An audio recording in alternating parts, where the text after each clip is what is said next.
Hey everybody, how are you doing? Hope all you had a great month. It's now November, so we're going to look at the stats for October for Victoria, just see what happened last month.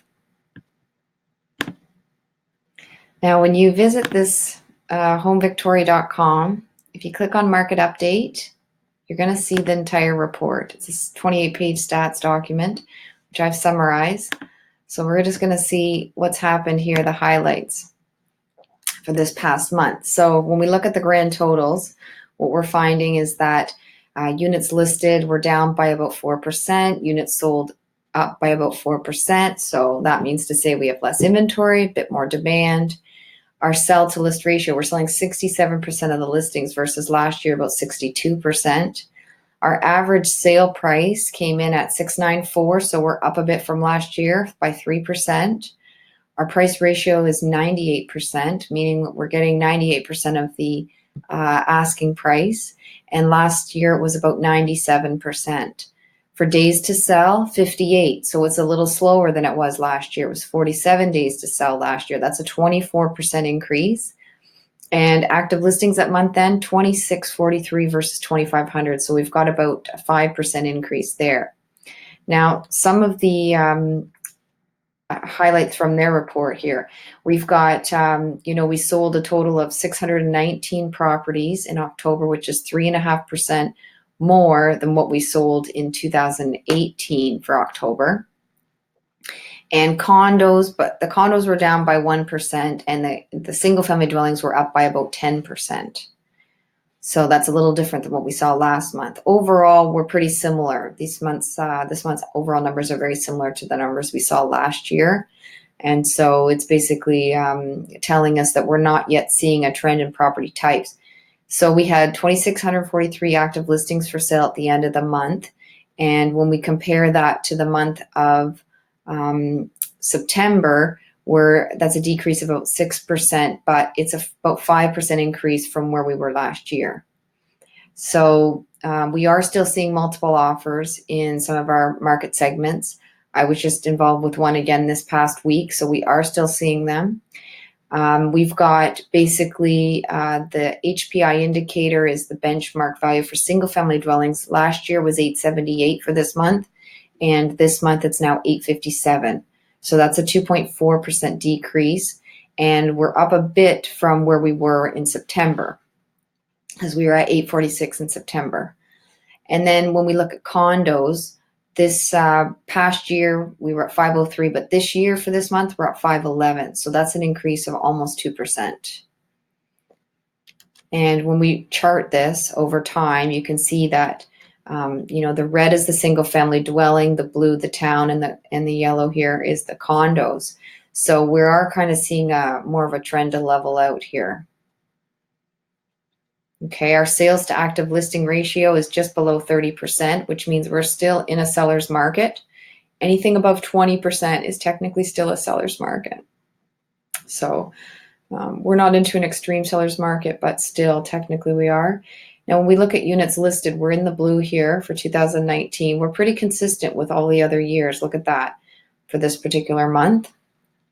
For units sold, we're on the lower end of things here. We sold fewer units in 2018, but every other year it looks like we've actually sold more in this month.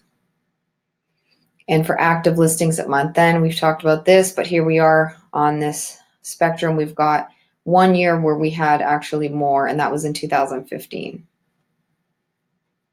Average sale price per unit has gone back up again. Last month it was a little bit lower, but this month, look at that, it's again higher than all the other years on an average price per unit basis.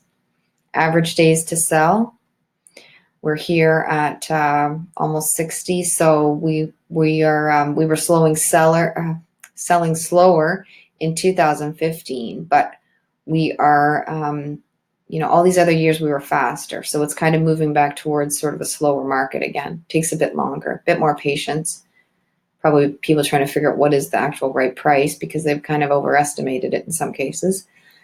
Now, when we look at single family dwelling inventory, here we are. So we have, more months of inventory now than we did any other year with the exception of 2018.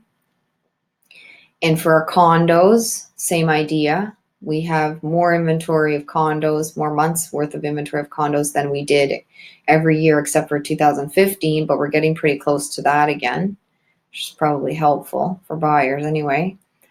And then townhomes, same idea. Look at that. We have more months of inventory now than any of the other years.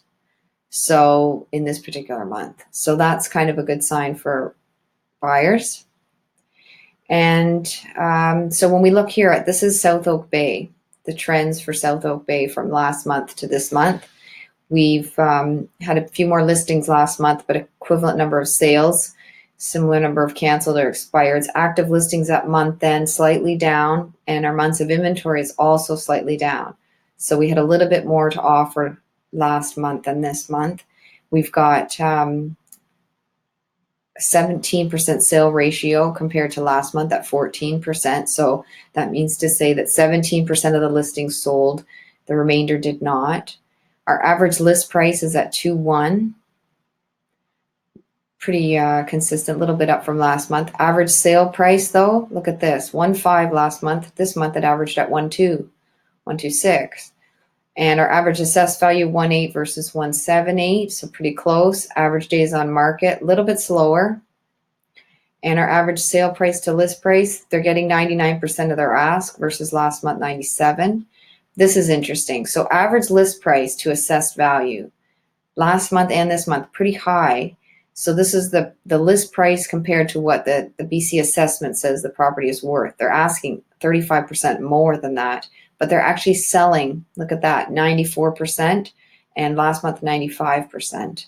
So they're actually selling well below the assessed value, even though people are asking that to begin with, much higher numbers even. The average list price per square foot is $719 this month, and they're selling on average at $626.